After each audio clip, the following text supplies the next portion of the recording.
안녕하세요. 고릴라TV 구독자 여러분, 박창윤입니다. 내일장 모살가를 통해 시장에서 급등락 나오고 있는 종목들, 개인적인 코멘트와 함께 포인트, 전략까지 같이 고민을 하고 있죠. 자, 오늘 시장 빠르게 점검을 해보겠습니다. 일단 오늘 시장이 상당히 좀 눈에 띄게 좀 강한 모습이 나오고 있어요. 어제에 이어서 오늘도. 자, 장중에 환율이 1,300원 하회했습니다. 무려 30원 가까이 지금 빠졌고, 장중 30원 넘게 빠지기도 했죠.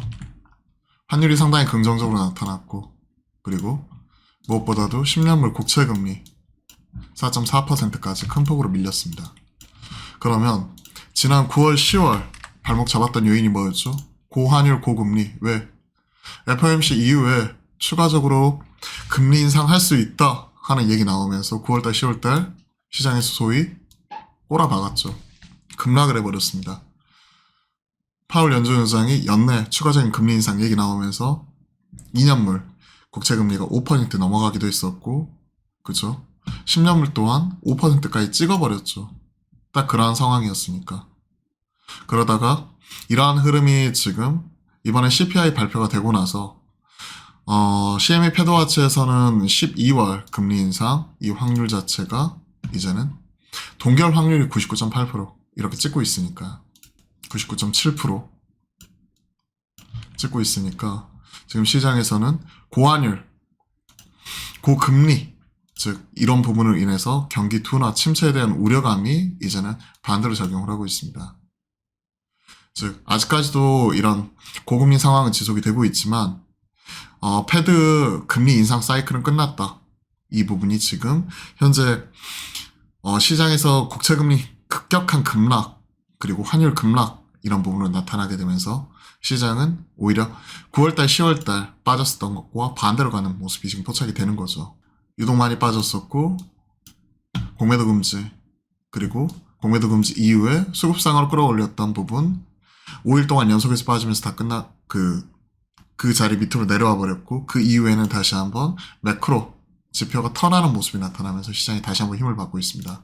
물론 어제는 또 윤 대통령이 근본적 해결책 나오기 전까지 공매도 계속해서 금지할 수 있다라고 얘기하면서 내년 6월이 아니라 추가적으로 내년 6월 이후에도 공매도 금지 계속 지속이 될 거야 하는 기대감 때문에 올라오는 부분과 미리 선반영된 측면이 있었고, CPI 발표 이후에는 매크로 지표 턴하는 부분과 함께 추가적으로 올라가는 모습이 포착이 되고 있죠, 시장. 그러면 이렇게 올라올 때 어떤 섹터가 가장 먼저 올라오는 걸 체크를 해야죠.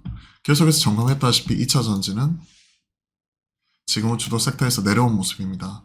그러면 에코프로와 포스코 그룹주 3년 이상 장기로 끌고 갈 거 아니면 나머지 다른 종목들은 팔자라고 말씀드렸죠.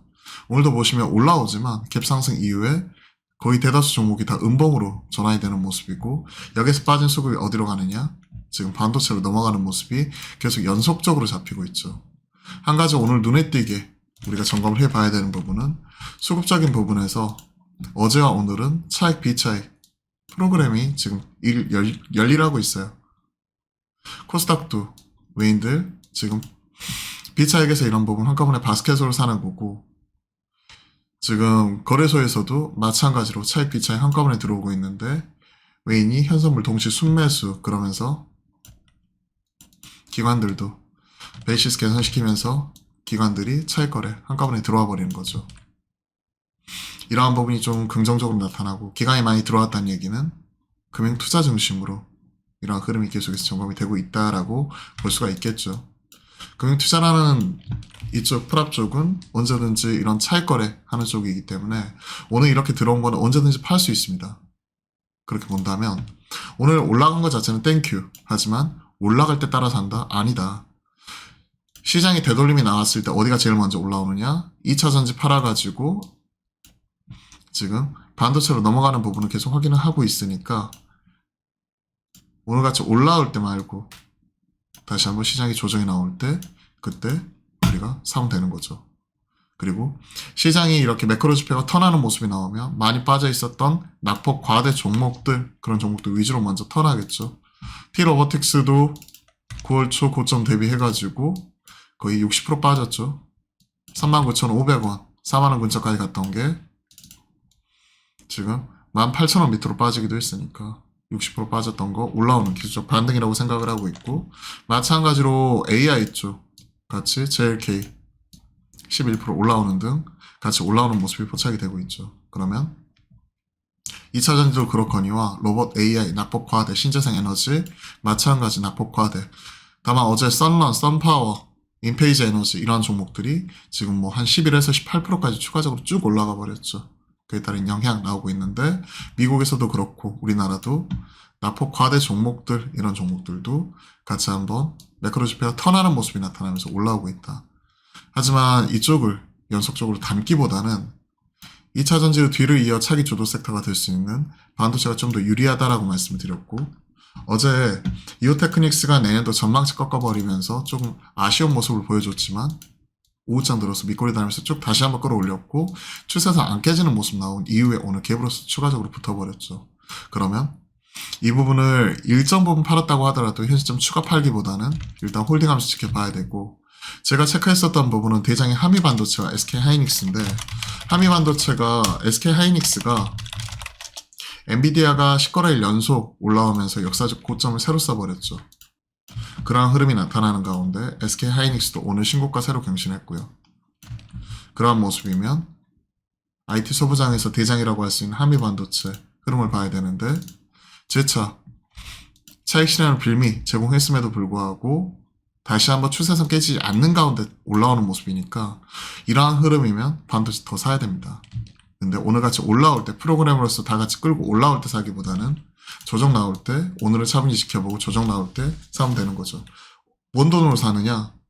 아쉽지만 2차 전지 물려 있더라도 나머지 비핵심적인 종목이라면 계속 팔자 몇 달 동안 말씀드렸으니까 오늘같이 올라올 때 좀 팔아야 됩니다. 그러한 관점에서 생각을 하고 있고, 한 번에 팔기 어려우시면 분할로 팔아가시면 돼요, 당연히. 그리고 낙폭 과대지 올라올 때 분할로 조금씩 팔아가서 반도체 사는 게 좋다. 물려도 반도체, 죽어도 반도체에서 죽으면 부활할 수 있는 기회라도 있다 말씀드렸고요. 오늘 유독 많이 빠지는 게 농심, 삼양식품 이런 수출주. 사실 실적도 잘 나왔고 4분기 추정치도 좋거든요. 하지만 오늘 보면요, 순환매라고 생각을 합니다. 경기 방어주, 내수 소비주, 음식료, 이런 의류 관련주, 그리고 일부 화장품 이런 쪽이 상대적으로 약한 모습이고, 특히나 오늘 농심과 삼양식품 이런 수출주 중심으로 크게 밀리고 있는데요. 이건 좀 너무 과민 반응 나오는 게 아닌가. 3분기 실적 보면 농심은 해외 매출은 한 2% 정도 줄었는데 영업이익은 40% 이상 올라왔거든요. 수익성 개선이 나타나는 부분이고, 오늘 환율이 무려 30원 정도 급락이 나왔기 때문에 그에 따른 반응이 좀 세게 나온 거라고 생각을 하고 있습니다. 이와 더불어 BJF 리테일은 MSCI 오늘 리뷰가 있었죠. 오늘 아침에 이 리뷰에서 이제 편출 종목으로 제외가 되었기 때문에 또 개별적인 영향 이런 부분도 있다고 생각을 합니다. 즉 수출주 그리고 수급적인 영향 같이 나오고 있다고 생각을 하고 있고요. 최근에 좋은 모습 나왔었던 한세실업 영업무역, 화성엔터프라이즈 같은 의류 OEM, ODM 관련된 이런 주요 종목들도 오늘은 차익 실현 세게 나오는 모습이 눈에 띄게 지금 보이고 있네요. 자, 뭐 윌비스를 비롯한 뭐 이런 뭐 정치 테마주, 그죠? 시장이 돌아서면 테마주는 죽거든요. 그럼 이런 테마주나 그리고 우리기술투자, 컴투스 홀딩스, 위메이드 같은 코인 관련 종목들도 오늘은 또 빠지는 흐름이기 때문에 시장 상승이 좀 더 이어지게 된다면 이런 쪽은 차익 실현 챙겨가는 게 좋을 것 같습니다. 시장이 빠질 때야 한정된 수급이 테마로 쏠려버리기 때문에 스윙 게임 진행하는 와중에서 추가적으로 올라올 수 있지만, 시장은 전반적으로 낙폭 과대주가 올라오고 시장이 돌아서기 시작을 하면 테마주는 상대적으로 힘을 못 쓰거든요. 그리고 시장이 돌아선다는 것 자체의 연속성은 결국은 요 매크로 지표, 환율과 금리 이 부분이 추가적으로 빠지는 제업으로 확인하면 되기 때문에, 어제 CPI 발표를 했고 이제 PPI 발표도 있고 하지만 방향성 자체는 우하향, 그리고 CME 패드와치에서도 이런 금리 인상이 이제 끝났다 하는 이런 시그널 자체를 계속 주고 있으면서 많이 빠졌던 성장주 중심으로 턴하고 있기 때문에 그러한 흐름을 따라가는 게 중요하다고 생각을 합니다. 농심과 삼양식품 오늘 바로 사기보다는 너무 언더슈팅이라고 생각을 하지만 일단은 하루 정도는 좀 더 지켜보고 판단을 해야 될 것 같습니다. 많이 떨어졌다고 무조건 사면 안 되겠죠. 자, 보시면 포스코 퓨처엠, 포스코 홀딩스, LG엔솔, 파란불, 음봉전환 세게 나오죠. 2차전지 팔아가지고 SK 하이닉스, 또 삼성전자, 뭐 이런 종목들, 반도체 살 수 있다고 생각을 하고 있고, IT 소부장 관련 종목들은 꾸준히 말씀드렸죠. 9월 초에 신고가 났다가 9월, 10월 쉬어갔다가 11월 들어서 신고가 가장 먼저 빠르게 났던 종목들, 유진테크, 한미반도체, 또 이 안에서 DIT 이런 종목도 있고, TFE, 두산테스나 실적도 잘 나왔죠. 그 다음에 하나마이크론 여기 밑에, 그리고 여기 주성 엔지니어링, 이러한 종목들이 지금 현재 선단 HBM 흐름을 타고 있고, 이런 흐름 자체가 계속해서 이어지고 있기 때문에 관심 있게 보고 있고요. 인텍플러스 그대로 홀 체크했었는데 오늘 한 4.4% 추가적으로 올라오고 있기 때문에 또 키맞추게 나타날 수 있는 HBM 관련된 종목들도 우리가 확인해 나가는 게 중요할 것 같습니다. 관련된 종목들 계속해서 체크를 해나가고 있고, 도움이 되셨다면 구독, 좋아요 또한 부탁드리겠습니다. 내일은 또 목요일날 오후 12시 30분에 화목한 소통, 실시간 소통 방송 하니까요. 많은 참여 또한 부탁드려 볼게요. 그럼 오늘 하루도 수고 많으셨고요. 내일장도 화이팅입니다.